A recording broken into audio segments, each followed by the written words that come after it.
In a small, peaceful village called Ravenshire, there lived a hardworking farmer named William. He was known for his diligence and determination, but there was something unusual about him. He always preferred to be alone. While other villagers spent their evenings chatting with friends or enjoying family gatherings, William would quietly work in his fields or sit by the river, lost in thought. His solitude puzzled the villagers, and they often teased him. "William, why are you always alone?" they asked. "Don't you like talking to others?" William simply smiled and replied, "Being alone gives me time to understand myself and strengthen my ideas."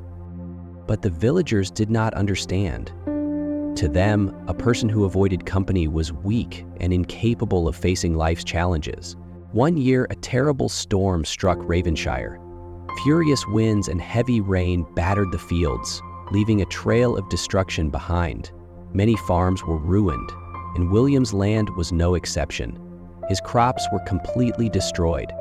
The villagers quickly gathered together, helping one another to recover. They shared tools, exchanged advice, and provided support. But William, as always, worked alone. Seeing him struggle, the villagers couldn't resist mocking him once more. "Look at you, William. If you had worked with us, you would have people to help you now." But William remained calm. He knelt down, ran his fingers through the damp soil, and whispered to himself, "If this farm belongs to me, then it is my responsibility to rebuild it." And so, with unwavering determination, he began his work. Day after day, from sunrise to sunset, William toiled in his fields.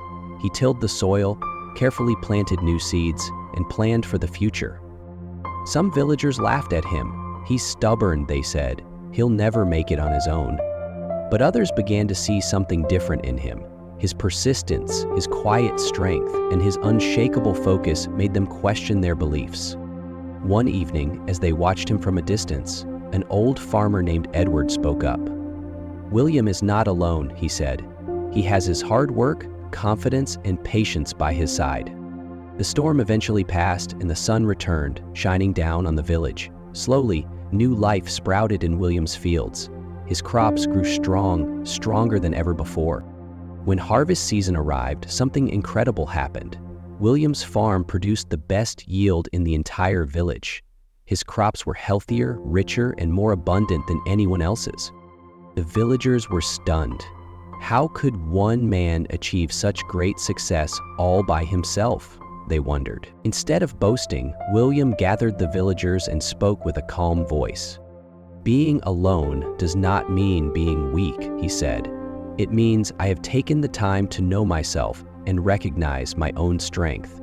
When you are alone, you do not have to worry about the opinions of others. You can focus on your true potential." For the first time, the villagers truly listened. They realized that William was not a fool. He was wise beyond his years. A few months later, disaster struck again.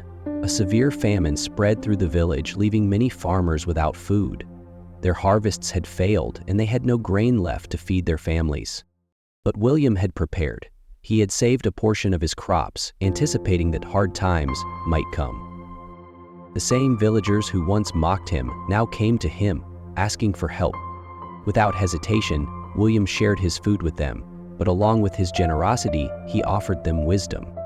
"If you take time to understand yourself and learn to stand on your own, you will always be ready for life's challenges," he said. The villagers, humbled by his kindness and foresight, began to see solitude in a new light. Inspired by William, many of the young men in Ravenshire started setting aside time to be alone, not out of loneliness, but to reflect, plan, and improve themselves. One day, a young man named Thomas approached William and asked, "Don't you ever feel afraid of being alone?" William smiled. "Fear is only felt by those who do not know themselves," he replied. "When you understand yourself, no force in the world can frighten you." With time, William became the most respected man in the village. His wisdom, gained through solitude, became a guiding light for others. From that day forward, the people of Ravenshire no longer saw solitude as weakness. They understood that being alone was not a curse, but a gift, an opportunity to grow, to think deeply, and to strengthen one's character. And so, William's story became a legend in the village, a reminder that true strength does not come from the approval of others, but from the quiet confidence found in solitude. If you seek success in life, do not fear being alone. Embrace it, use it to discover who you truly are, and you will find that no obstacle is too great to overcome.